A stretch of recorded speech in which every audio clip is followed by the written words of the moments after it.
La troisième mi-temps Sud Radio.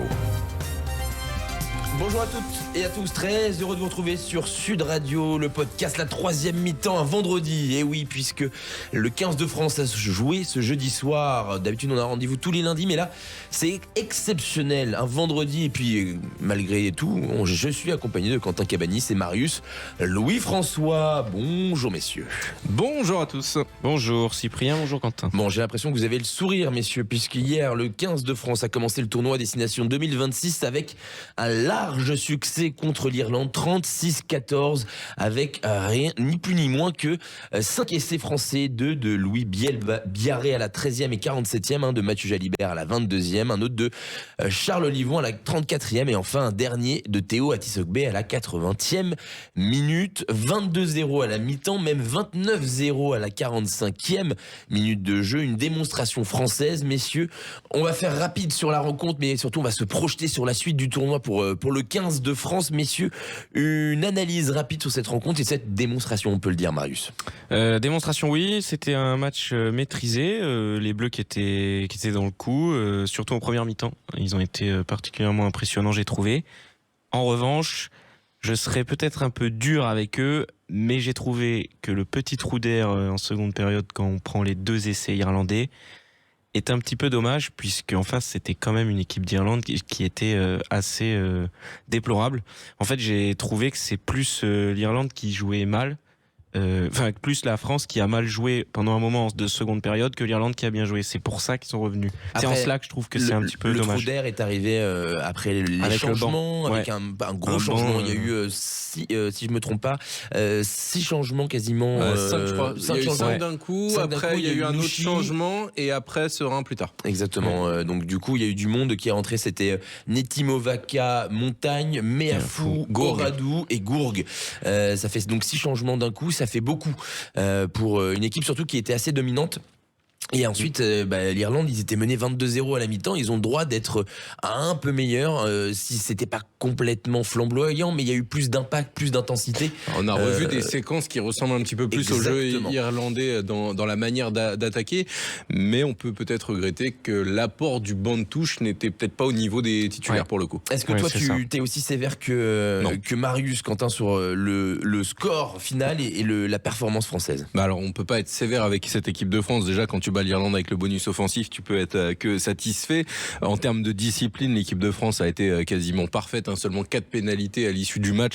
Il y en avait 0 à la pause pour cette équipe de France face aux Irlandais. Donc je pense que déjà les Français ont bien gêné cette équipe d'Irlande, aussi bien offensivement que défensivement. Il y a des choses qui semble pouvoir fonctionner. On est rassuré notamment sur l'entente Dupont-Jalibert. Je pense que si des gens avaient des doutes sur la capacité de ces 2 excellents joueurs à jouer ensemble, ils les ont peut-être levés. Il y avait les choix de Fabien Galtier aussi qu'on payait, notamment c'est le fait d'aligner 5 troisième lignes avec donc une deuxième ligne Olivon, Michael Guillard, qui ont été tous les deux absolument énormes hier, notamment Guillard qui a fait 49 minutes exceptionnelles, le Lyonnais. Donc voilà, ça c'est des bons signaux. Après, les questions qu'on va pouvoir se poser, c'est est-ce qu'on garde exactement les mêmes où on recommence, ou on intègre ceux qui étaient absents? On pense forcément à Thibaut Flamand qui lui va revenir. Il va y avoir des discussions. Mais la deuxième ligne a fait un match tel que est-ce que Thibaut Flamand va revenir dans le 15? Oui, mais Thibaut Flamand n'a jamais déçu. Thibaut Flamand est un joueur exceptionnel. Mais le fait que Charles Olivon et Michael Guillard, l'attelage hier en deuxième ligne, elle est quand même ultra solide. Mais après, tu sais qu'Olivon, tu peux le mettre en troisième ligne. Mais ça veut dire qu'il faut que tu sortes un des troisième lignes. Alors j'ai trouvé Kroos peut-être un petit peu plus discret, mais en même temps il faut comprendre le fait qu'il revienne de blessure, Kroos, etc. Il est encore en reprise. Oui, pas longtemps, mais bien sûr. Donc mais c'est un joueur qui est tellement régnant d'habitude que là je l'ai trouvé un tout petit peu en dessous des 2 autres. Mais les 2 autres ont été à un niveau quand même tel, notamment dans le chantier défensif, que c'est difficile pour un mec qui vient de revenir de se mettre à ce niveau-là. Et du coup, ce qui est terrible, c'est qu'il y a 3 joueurs qui n'ont pas démérité en troisième ligne, mais il y en a sûrement un qui va aller sur le banc au prochain match, quoi. Et un qui va même sortir du groupe. Au moins, ça fera un banc qui sera peut-être un peu plus performant. Sera plus performant que ce qu'on a pu voir hier. Enfin, du moins en deuxième ligne, parce que deuxième ligne, ça n'a pas été les meilleurs. Ah, mais Afou a pas fait une belle entrée. Vous pouvez retrouver les notes données par l'équipe rugby de Sud Radio sur les réseaux de Sud Radio, notamment le Instagram et le Twitter. Jean-Baptiste Gros 6, Julien Marchand 6, un peu dur pour la première ligne, j'ai trouvé. Aldéguerré 6, Olivon 7, Guillard 8, Cross 6, Gelonche 7, Gégou 7, Tout comme Dupont, 7. Jalibert, 8. Tout comme Biel-Biarré, 8. Moefana, 7. Deporter, 8. Atisogbe, 7. Ramos, 8. Et le banc, 6. Et Fabien Galtier, 7. Néanmoins, on a vu des choses juste avant d'attaquer la suite, messieurs. Notamment en défense, Mathieu Jalibert, il a défendu hyper loin en tant que deuxième centre. C'était Moefana en 10, Deporter en premier centre et Jalibert en 13 sur les défenses de mêlée et de touche. Est-ce que c'est bon pour le 15 de France de s'adapter à un seul joueur ou alors il faut travailler différemment? Il n'y a pas qu'offensivement où l'équipe de France s'est adaptée. Sachant que ça c'est défensivement, sachant que Jalibert a fini 4e meilleur plaqueur il a fait du match avec 11 11 sur 12. plaquages. C'est 11 ça. sur 12 plaquages. Un seul plaquage manqué. Donc ça montre et il a que- fait des plaquages plutôt offensifs et aussi. ça montre donc, qu'il est capable de plaquer. Pourquoi faire une stratégie qui nous met en difficulté? Parce que défendre 10 pour Moefana et 12 pour Deporter, c'est pas la même chose. Alors, en effet, ils ont l'habitude de défendre comme ça à Bordeaux. Néanmoins, mais c'est peut-être aussi qu'ils se retrouvent dans leur système de l'UBB, donc ça peut avoir un intérêt. Mais tu parles de la défense, offensivement aussi, il y a des choses qui ont changé pour cette équipe de France. On a vu Mathieu Jalibert beaucoup plus utilisé que Romain Ntamak ne l'est quand c'est lui qui est au poste de numéro 10, où en général on le voit vers le 3e ou 4e temps de jeu. Là, Antoine Dupont l'a cherché beaucoup plus rapidement, et c'est une bonne chose aussi d'utiliser Mathieu Jalibert. On l'a vu par exemple sur une action où il tente son fameux petit coup de pied par-dessus. Alors là, il a été repris un petit peu tant bien que mal, mais au final ça a amené une action d'essai pour le 15 de France. Mais voilà, non, on sent que cette équipe s'est aussi adaptée pour mettre Mathieu Jalibert, ce bijou en valeur. Et plutôt bien réussi. Et visiblement, ça a été un franc succès. Et sur ce match, tous les choix de Galtier ont été bons. plutôt payant. Même dans le jeu aérien, ouais. on n'a pas été dominé par cette équipe. On n'a pas été dominé, mais on a quand même été en difficulté. Hein. Oui, alors, c'est pas des... Moi, je veux bien entendre. J'entends depuis hier la petite musique qui dit qu'on a été bon sur les ballons. Les ballons, on en a capté peut-être 3 directement. Oui, mais en face, combien? Mais je te trouve dur. Mais d'accord, mais ce que je veux dire, c'est que capter un ballon, c'est capter un ballon directement. Sur les duels aériens, au final, sinon c'était la moitié. Non, mais sur les duels pour Olivier Tom, on relayait, pardon, ça c'était du foot, mais on volayait tout. Sur les duels aériens, par exemple, Jean-Baptiste Elissalde a recompté tous les duels. Il y a 15 duels aériens sur 19 où les Français ont récupéré le ballon. Ouais, moi j'ai trouvé Ramos. Tu peux pas dire que la prestation sur le jeu aérien. D'accord. Alors oui, c'est pas des ballons propres directement. En direct. Ce que je veux te dire, c'est que les rebonds qu'on n'avait pas contre l'Afrique du Sud, on les a eu hier. Mais t'en auras toujours beaucoup moins qu'avant des ballons propres. T'as plus le droit de faire d'écran déjà, donc pour protéger le réceptionneur. Donc ce sera toujours des duels. Les ballons, t'auras toujours plus de mal à les avoir. Il y a des joueurs qui sont quand même capables d'aller attraper des ballons sur des duels aériens. Je me souviens d'un Brice Dulin qui, malgré les écrans, parfois il y avait des duels. Il était excellent sous les ballons hauts. Je trouve que on n'est pas encore. Mais là, on va pas se gargariser d'avoir gagné la bataille des airs contre l'Irlande. Oui, mais on a été. Mais souviens-toi à quel point on a pu être catastrophique sur ce genre de ballon. Donc on peut se satisfaire et souligner qu'il y a du progrès. On peut dire que c'est mieux. Oui, mais il y a du progrès. Donc ça s'arrête là. On va pas dire on a été excellent sur les ballons hauts hier. Non, c'est faux. On a été bon. Voilà. Bon, c'est déjà bien. Quand on était terrifiant. Bah écoute, je veux pas avoir ta scolarité quand t'es Cabanis. Excuse-moi, pour moi, un bien, c'est beaucoup mieux qu'un horrible. Tu vois ce que je veux dire? Je préfère avoir 12 à tes parents. Je préfère avoir 12 ou 13 que 4. Tu vois? Ça, je peux comprendre. Vas-y, Marie. C'était par rapport au replacement en défense de Jalibert. En fait, je pense que c'est parce que on était au courant que le 10 il est ciblé.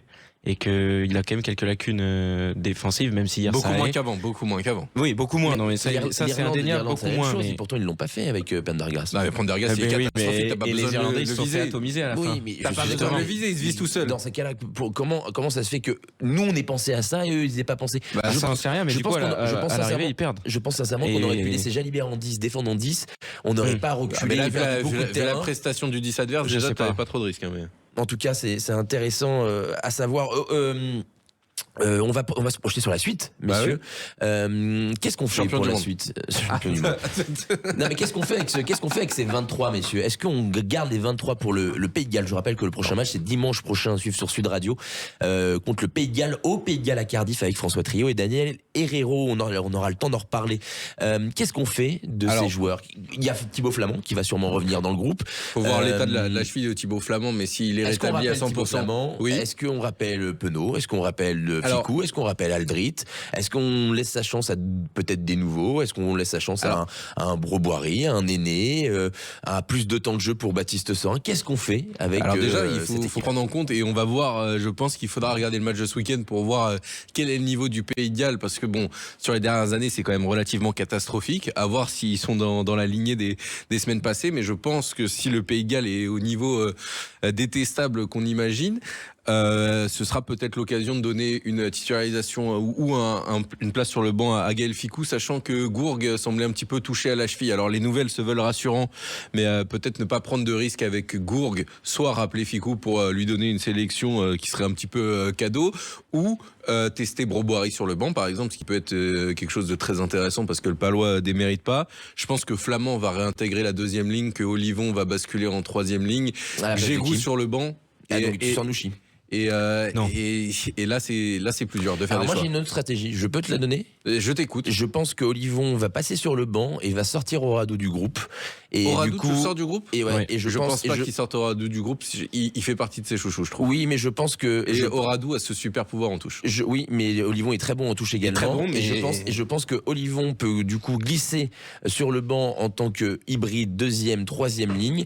Et donc du coup tu gagnes et tu laisses du coup Gégou, Jelonge, Cross et Nouchi qui a pas démérité, c'est l'un des meilleurs qui est rentré hier en tant que sur le banc, je trouve, Lenny Nouchi. Donc moi je sortirais Oradou, alors tu sors un Meafou, ou alors tu perds une densité physique tu te dis importante. ou alors tu te dis que Gourgue est un peu touché, tu te fais un banc en 7-1 et t'as pas à choisir, tu te dis que Gégou peut rentrer au centre. Pas contre le Pays de Galles. Le Pays de Galles, c'est pas devant que tu vas les battre. Mais le Pays de Galles, tu vas les battre partout. Bah justement, autant, je pense que tu resteras sur un 6-2. Mais moi, je verrais bien soit un Thibaut Flamand sur le banc. Mais soit ce qui est terrible, c'est que en termes de prestations, peut-être celui qui mérite le moins d'être appelé, c'est Meafou. Parce que son entrée a été compliquée. Est-ce que c'est la chance de c'est sur une entrée? Non, même en novembre. Même en novembre. Ça fait quelques matchs que Meafou, même avec Toulouse, il est moins tranchant. Mais il a l'habitude de garder ses joueurs, même quand ils sont pas forcément. C'est surtout ce profil-là, tu l'as pas. Il l'a plus. Mais si, t'as ni force. Il est moins, il avance moins ballon en main en théorie. Quoi qu'il arrive, c'est un 5. C'est un 5. Donc voilà. Mais après, notre 5 titulaire, est-ce qu'on l'a pas trouvé avec Guillard parce que Marius disait que Galtier n'avait pas l'habitude de lâcher ses joueurs. C'est faux. Penaud, il les a lâchés. Non, Fickou, mais il les a lâchés. pourtant, il a lâché. Donc là, si demain Meafou il doit le lâcher, il n'hésitera pas à le lâcher. Ouais, mais c'est des choix qui sont différents. Meafou a pas la même stature en équipe de France qu'un Aldrit, qu'un Fickou ou qu'un Penaud, tu vois. Sauf qu'Aldrit, quand il allait pas, il l'a quand même gardé. Et là que ça va, il l'enlève. Penaud, ça va. Bon, Penaud, c'est pas la première fois. Il l'enlève. Fickou, c'est différent, je pense que c'est parce qu'il est sur la fin. C'est parce que c'est des choix forts. Mais regardez Ntamak, il l'a toujours gardé alors que. Oui, mais Ntamak, c'est parce que c'est son soldat. Je pense que tu peux te priver de Meafou contre le Pays de Galles. Ah, ça tu peux. Quand mais est-ce qu'il va tu le vois faire l'adversaire, je pense que tu peux te passer d'un Meafou au Pays de Galles. Si jamais tu considères que c'est ton maillon faible sur le banc et sur l'ensemble de cette rencontre, mais contre le Pays de Galles, ça peut être un mec qui t'enfonce 3 fois la défense et qui va marquer aussi, Meafou, tu vois. Donc, mais t'as Guillard qui l'a fait très bien hier. Guillard a été. Guillard, pour moi, il y a un moment où il a gagné le maillot. Mais du coup, est-ce qu'il a gagné le maillot en deuxième? Parce qu'on l'a vu tester en troisième ligne. Pour moi, c'est un deuxième ligne, Guillard. Je pense que c'est un deuxième ligne moderne. De toute façon, il joue 8 quand il passe en troisième ligne. Oui, mais ce que je veux dire, ce que je veux dire, c'est que je pense qu'il faut pas que Galtier s'obstine à vouloir l'utiliser en 8 en équipe de France. Je pense après, qu'il faut qu'il voir, reste. est-ce que Galtier estime qu'il a un groupe de 23 ou est-ce qu'il a vraiment un groupe de 28-30 où il fera bouger plus, et c'est justement contre le Pays de Galles que tu peux te permettre de donner des minutes à des gars qu'on n'auront peut-être pas sur les gros matchs les plus importants comme l'Angleterre ou quoi.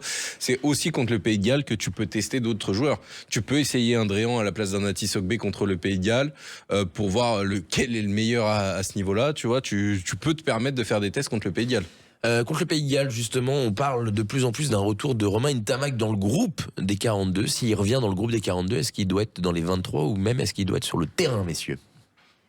Non. Après, moi, il doit garder. Laissons Marius. Oui, c'est vrai, laissons Marius. J'avais annoncé que Mathieu Jalibert je pensais que Mathieu Jalibert ferait un gros match, et j'avais dit que s'il faisait un gros match contre l'Irlande, il fallait qu'il soit aligné jusqu'à la fin du 6 Nations.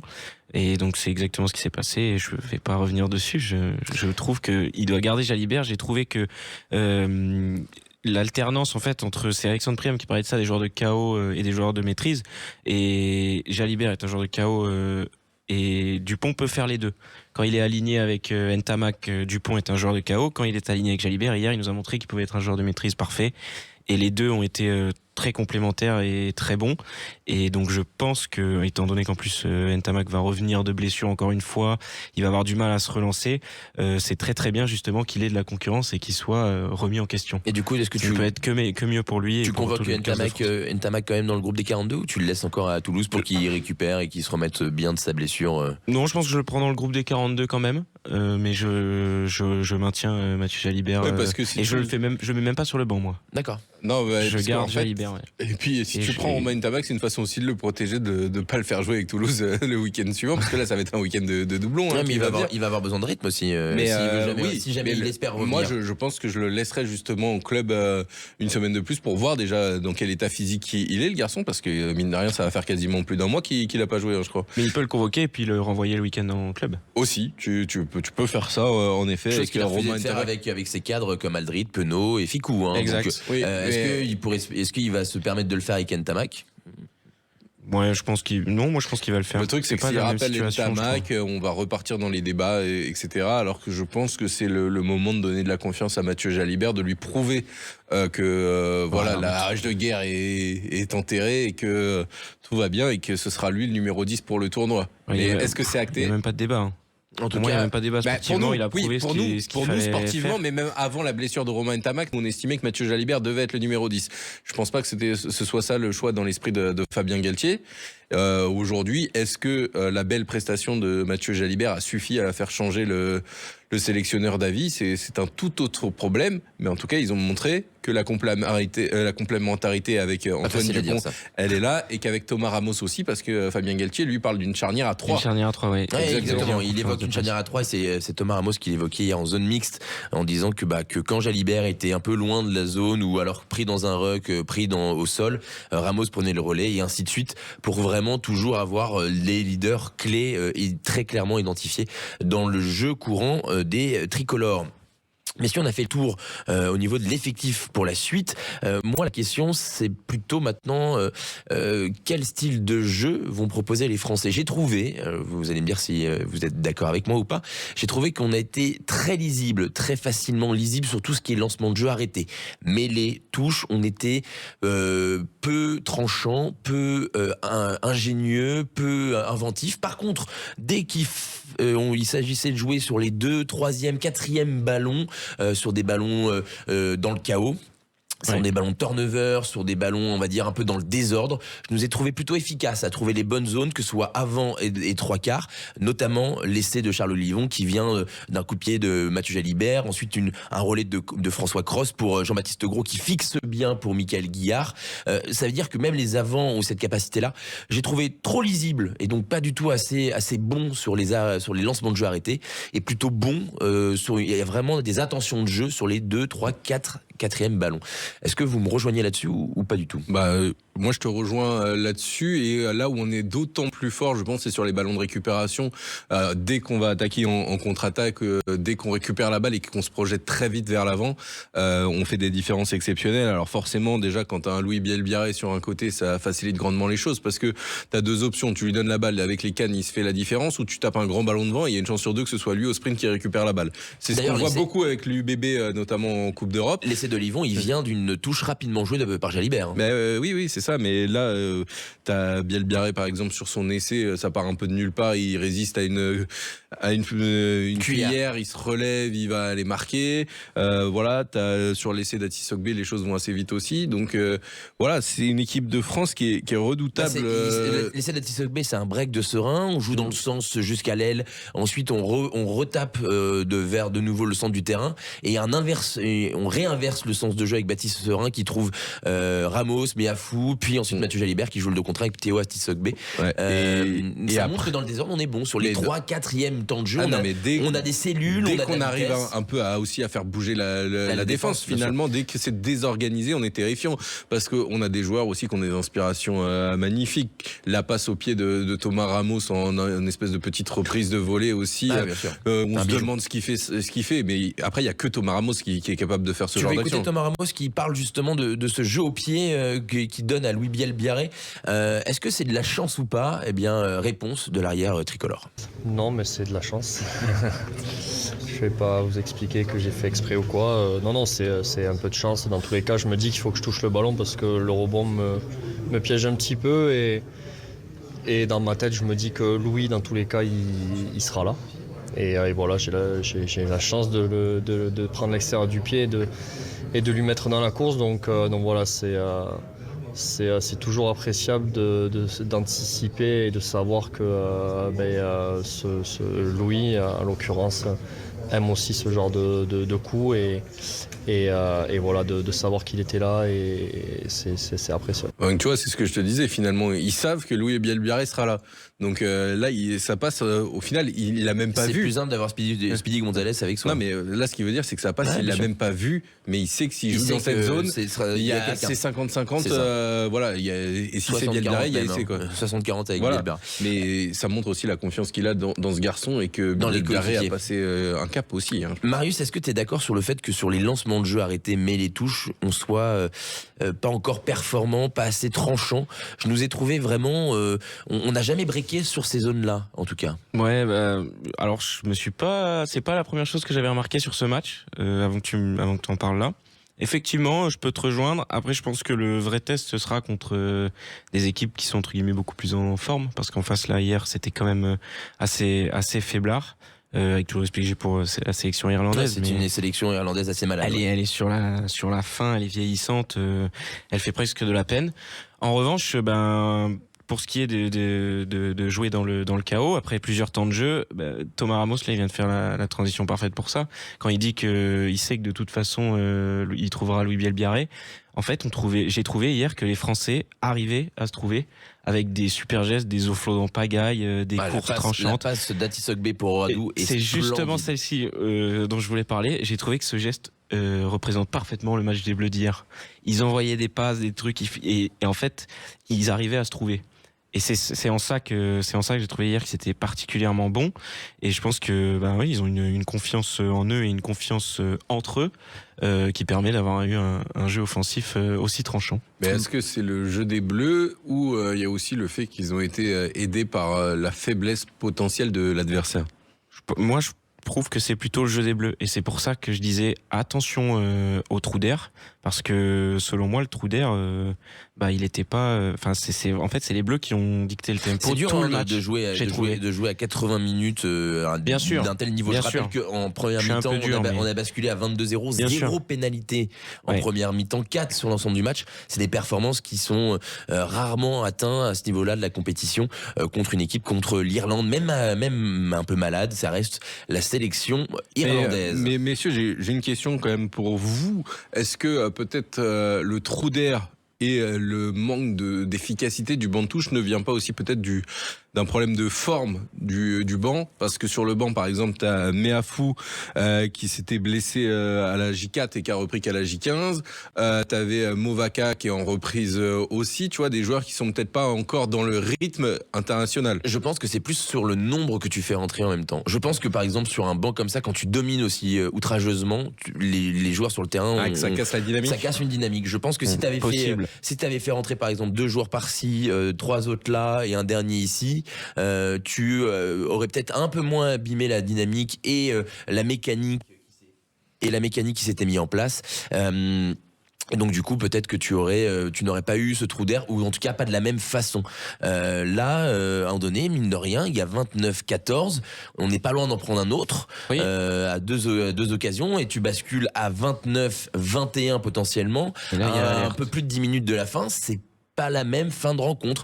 C'est là-dessus aussi que les Bleus doivent progresser, même si, à noter par rapport aux pénalités qu'on a prises, sur les hors-jeux sur lesquels on a beaucoup été pénalisés durant les tests de novembre, j'ai remarqué depuis le Stade de France que les Bleus avaient pris 50 cm de plus derrière chaque ruck pour vraiment éviter tout malentendu quitte à ce qu'ils mettent un peu plus de temps à monter. De toute façon, c'est pas grave. Mieux vaut assurer les 50 cm pour mettre une pression plus stratégie efficace. payante, parce qu'au final, on a été pénalisé que 4 fois.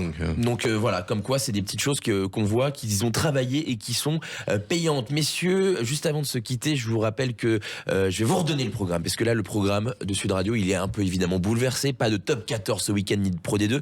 Par contre, ce soir, entre 19h et 20h, vous retrouverez l'excellent Quentin Cabanis avec Daniel Hérault pour une... Le Quentin Cabanis avec l'excellent Daniel Hérault. Ouais, je sais pas dans quel sens. Mythe, la légende. Et là, je parle de Daniel. Là, on parle toujours de Daniel ? Oui, le mythe, la légende, c'est Daniel. Radio Libre pour poser toutes vos questions, évidemment, à Daniel Hérault. C'est toujours bien. Demain, 17h, 20h, avec François Trio, des invités, mais également, on suivra Angleterre, Pays de Galles, le prochain adversaire des Bleus.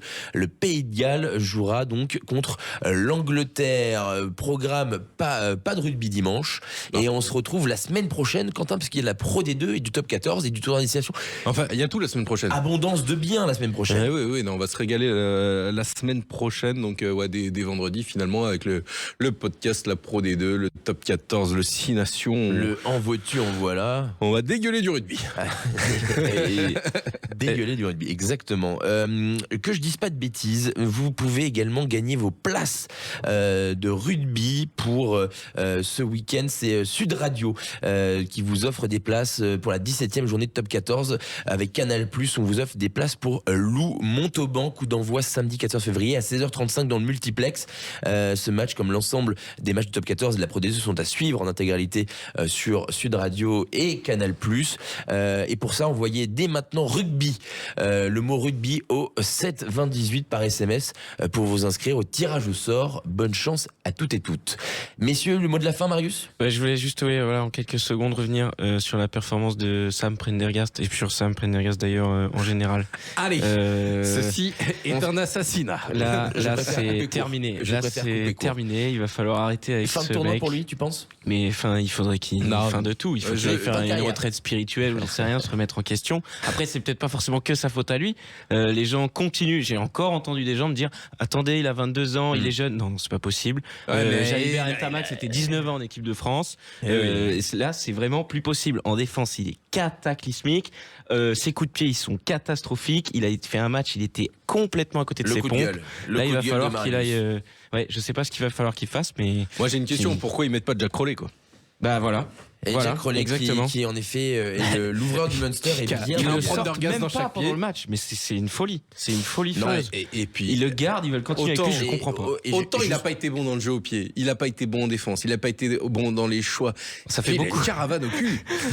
et moi, ici, on est complètement honnête. Son frère qui a joué 3e ligne est pas bien meilleur. La fratrie, elle est très peut-être meilleur en 10. La fratrie est pas si dingue que ça. Ce qui est terrible par contre pour les deux garçons, c'est la pression qu'ils ont parce que c'est les frères Prendergast et qui est-ce qu'ils doivent remplacer ?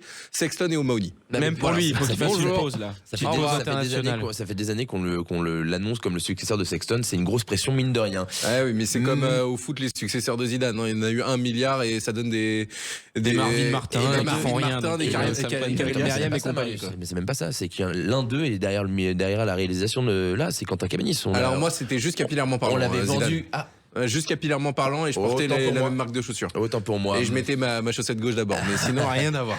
Merci Marius François, merci Quentin Cabanis. Avec Toutes plaisir. les informations rugby sur sudradio.fr, sur l'application Sud Radio. Et ne manquez pas la radio libre ce soir 19h-20h avec Daniel Hérault et Quentin Cabanis. Les vraies voix du rugby. Et si jamais vous loupez cette radio libre, vous pourrez la réécouter sur YouTube, tout comme ce podcast et tous les autres émissions rugby. Merci à toutes et tous.